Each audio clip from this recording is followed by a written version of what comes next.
Admit it, some of you already wrote him off. He's lost it, he's too old, Ferrari was a mistake. That's what they're saying, right? But what if you've been watching the wrong story?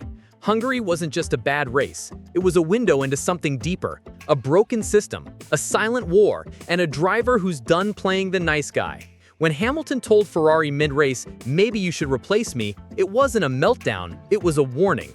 And Fred Vasseur? He heard it loud and clear. Here's what the broadcast didn't show. In Q1, Hamilton was ahead of Leclerc. In Q2, he missed Q3 by 15 thousandths. 15! The difference between a pole sitter and P12. Between headlines and humiliation. The result? Leclerc climbs to the top, Hamilton invisible in the midfield. No strategy, no push, just radio silence. But behind the scenes, the data told a different story, and so did Vasseur, publicly defending Hamilton in a move that caught the paddock off guard. Why now? Because Ferrari knows, this isn't just about performance, it's about control. When Vasseur says Lewis has been unlucky, it's not just empathy, it's political code. He's drawing a line, and for the first time this season, it's not around Leclerc, it's around Hamilton. Because if being 0.015s slower means starting 12th, something's broken, and Vasseur knows it. In Hungary, Hamilton didn't have a bad car. He had a misfiring system, setup choices that neutralized his strengths, a qualifying window too tight, and a strategy team that left him alone on track with no grip, no plan, and no path forward. Leclerc's pole looked like Ferrari was back, but zoom in and it becomes clear, this team is surviving on margins, not mastery. Vasseur admitted it. In the end, one was first, the other was 12th. It looks stupid. He's right, it does. Because the gap was never about pace, it was about precision, and that's where Ferrari keeps failing Hamilton. Every 10th missed isn't just time, it's a message. You're not the priority. Hungary wasn't a race, it was a reveal, of favoritism, of fragility, and of a fracture Ferrari can no longer hide. And if you're still wondering whether Hungary was just a blip, listen closer, because Hamilton didn't just fall behind on track, he was erased from the narrative. No team radio in Q2, no aggressive recovery strategy, no communication at all. And yet after the race, the most telling moment came not from Hamilton, but from Charles. No congratulations, no debrief quotes, just silence. Inside the garage, engineers huddled around Leclerc's data while Hamilton sat alone with Riccardo Adami. No cameras, no group meeting, just two voices, and one of them is starting to push back. Adami is no stranger to tension, but lately, his dynamic with Hamilton has shifted. Less caution, more clarity. Sources say Adami fought for brake migration changes in Hungary, subtle tweaks that never got approved. Meanwhile, Leclerc was granted last-minute tire blanket recalibrations. Two standards, one team. That's what led Hamilton to ask, in full view of the pit wall, do you want two cars or just one? That line wasn't broadcast, but it didn't need to be.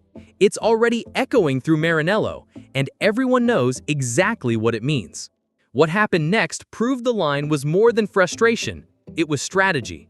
After the race, Ferrari split the debrief. Leclerc met with the full technical board, the strategy heads, the setup chiefs. Hamilton? Isolated. A side room, just Adami and two data engineers. The official excuse? Time optimization. The real reason? Damage control. Ferrari wasn't just managing a driver, they were containing a narrative. Because once Hamilton breaks protocol and questions the team mid-weekend, he's no longer just a pilot, he's a political force. And the data? It backs him up. Hungary's brake trace analysis revealed instability in Hamilton's car from Q2 onward, instability that didn't exist in Q1. Ride height deltas adjusted overnight, rear grip inconsistencies logged, ignored, and overwritten. Vasseur tried to downplay it, just a 10th here or there, but that 10th was the cliff edge. Leclerc drove the optimized car, Hamilton drove the question mark, and he knew it. That's why his voice changed in the media pen. I've got nothing more to say. Not a retreat, a warning, because silence in F1 is rarely empty. Behind closed doors, Ferrari's leadership is divided. Some believe Hamilton's public remarks crossed the line. Others think he simply said what everyone's been afraid to admit. Hungary wasn't the first time Lewis hinted at internal dysfunction, but it was the first time Fred Vasseur didn't deny it. And that's significant, because when the team principal stops protecting the narrative, something has shifted. Insiders say Vasseur has grown frustrated with the inconsistencies in how Hamilton's setup requests are handled, approved late, reversed silently, or buried in standard procedure delays. That's the real problem. Hamilton isn't losing time on track, he's losing trust in the process. At Mercedes, adjustments were collaborative. At Ferrari, they feel conditional. And when trust erodes, performance follows. That's why Lewis sounded detached after the race, not because he's giving up, but because he's watching the game unfold. He knows what's at stake. 10 races left, a 42-point deficit, and a team still deciding whether to treat him like an asset or an accessory. But Hungary may have just forced their hand because the numbers don't lie and the paddock is watching. The irony? Hungary was supposed to be Ferrari's turning point. Leclerc on pole, media buzzing, Vasseur smiling on the pit wall. But inside the garage, there was tension you could cut with a torque wrench. Because for all the talk of unity, the team operated like two programs running in parallel. One tailored, precise, protected. The other reactive, exposed, isolated. And Lewis felt it. That's why his Q2 radio message wasn't just frustration, it was theater. You might as well replace me. Translation: if I'm not part of the solution, stop pretending I'm the priority. Even more telling was Vasseur's response. He didn't deflect, he defended. Lewis is unlucky. A simple phrase, but in Ferrari's world, that's a public admission that someone else is to blame. Maybe the strategy team, maybe the performance group, maybe the very structure that's been built around Leclerc since 2019. Either way, Vasseur knows the math. If Ferrari wants to stay ahead of Mercedes in the constructors' battle, they need two cars scoring. And right now, only one is. That's not just a performance gap, it's a political crisis. And it's playing out in full view. And that crisis has a face, Riccardo Adami. Once seen as the bridge between Hamilton and Ferrari, he's now at the center of the storm. Insiders describe him as caught between two philosophies: the old loyalty to Leclerc's driving style and the emerging demands of Hamilton's precision-first approach. In Hungary, Adami reportedly pushed for mid-session tweaks to Hamilton's brake migration. The request? Denied. Meanwhile, Leclerc's setup changes were greenlit without delay. It's not sabotage, it's structure. One where one driver's needs are validated and the others are bureaucratically filtered. But here's the twist. Adami didn't walk away. He doubled down.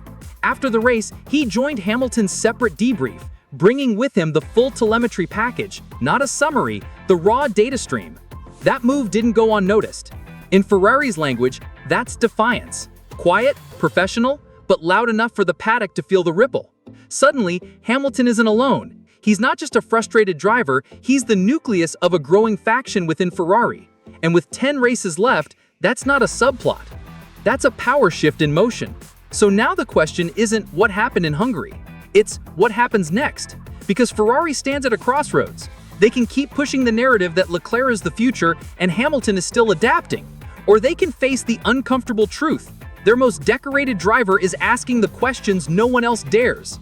And he's doing it with the data, with the radio, and now with Vasseur's subtle backing. Zandvoort is next. High downforce track, high pressure weekend, and the first true post-summer test of Ferrari's internal hierarchy. Will Adami get the freedom to adjust the car to Hamilton's exact specs? Will Vasseur let the setup split again? And most of all, will Ferrari finally stop pretending there isn't a choice to be made?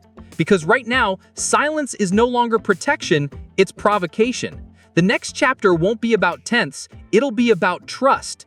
The kind that either unites a team